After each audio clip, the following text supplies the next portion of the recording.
bugat kayo kung ikaw magdayong gusto ka sa ako nga ikaw raw sa bugat kayo. Welcome back to Born to Praise TV channel. We are created to praise and worship God.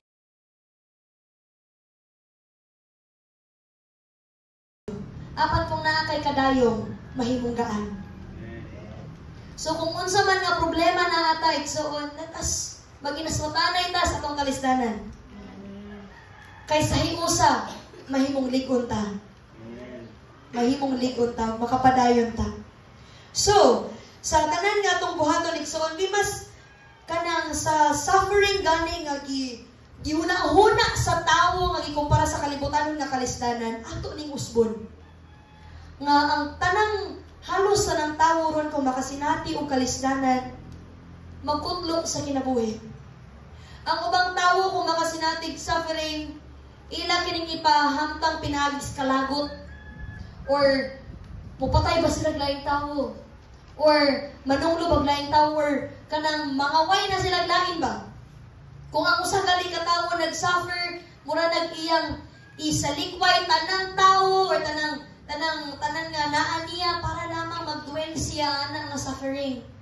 Mauna mo'y gihimo gani nga concept gani sa kalibutan sa suffering nga ang way out lang ana kamatayon.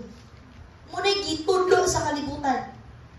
Apan kita tungod kita man mga Kristohanon atong usbon kini nga panguna-una nga sa matag kalisdanan nga atong masinati. Ato kini nga itugyan diha sa Ginoo. Padayon kita sa pagsalig diha kaniya. We must maintain our trust to the sovereign God. Kung nabalaan lang yun nato igsoon, no? Kung unsa ni nga sovereign, unsa ang word nga sovereign, dunay gahom or dakong pagbuot gikan sa kalangitan ug sa kalibutan, dili ta mga question. Dili ta makaduha-duha sa Ginoo. Nga kung nakabalo lang ta nga kani nga sitwasyon na para na nga nahitabo sa itong kinabuhi for God's purpose, niyo usahay na pugod kang muta na punta for God's purpose akong suffering. So unsa may purpose ni mo, Lord? Makabalo ta sa purpose. Nga naman kani nga purpose, Lord? Kanang ang atong questions unending kayo. Alay dili na mo man ang ato nga atong pangutana. Tungod kay ang ato ang pag-ila sa Dios atong giparehas atong limitado nga una-una. Atong pag-ila sa Dios atong mong gipahisama nato na kinahanglan gyud og straight to the point, na kinahanglan gyud karon dayon na masinati. So in every suffering dili gyud nato gamiton ang why again. No whys. Kay makabalo ta sa purpose, ano kani nga purpose sa Lord? Ano mo kani Lord? Ano man jud? Nga lisod bang kaayo? Di man ako kaya. Murag na akong gapasan sa tigong kalibutan, Lord. Apan, dili ka na mao ang kinahanglang i-respond sa usa ka Kristohano. We must maintain. With the word maintain, kinahanglang sige ang atoa nga pagsalig diha sa Ginoo. Always. Bahala pa og murag nas barko ba nga baka tsunami ba gikan tong tong Japan o Russia ba to the pita gikan tsunami dito. So og igmura ba og sakayan in the midst of tsunami di ay ana nga panahon na grabe ang tayog pero kinahanglan mo salig kas Ginoo. Ang kinabuhi kung isa may sama imo nga ihalin tulad ana nga sitwasyon na still we need to trust. Bahala pag grabe na ang balod nga mas mulapaw pa sa inyong ato ang problema o ang suffering sa imong kinabuhi. Gunit sa Ginoo. Salig, trust in the Lord. And kung atoa gani pod nga iset ang atong mind sa umaabot igsoon, dili ta makapalayo sa Ginoo. Dili ta muhunong. Kay kabaluman ta sa atong goal aning atong lumba nga gidaganan. Kabaluta nga ang goal ini makauban nato ang Dios, makapuyo ta sa giandam ni Kristo dito sa langit. If we set our mind ana nga ana nga goal gani nga Lord, ma-end na ni tanan nga suffering and I will be with you in the paradise that you've prepared for me. Wala na'y paghila, wala na'y kasakit, wala na'y gutom, wala na'y uhaw. Pahiran sa Ginoo ang imong mga luha. If we set our mind, ana igsoon, dili ta madagma sa usa lamang ka-suffering nga atong gisinati. Let us persevere.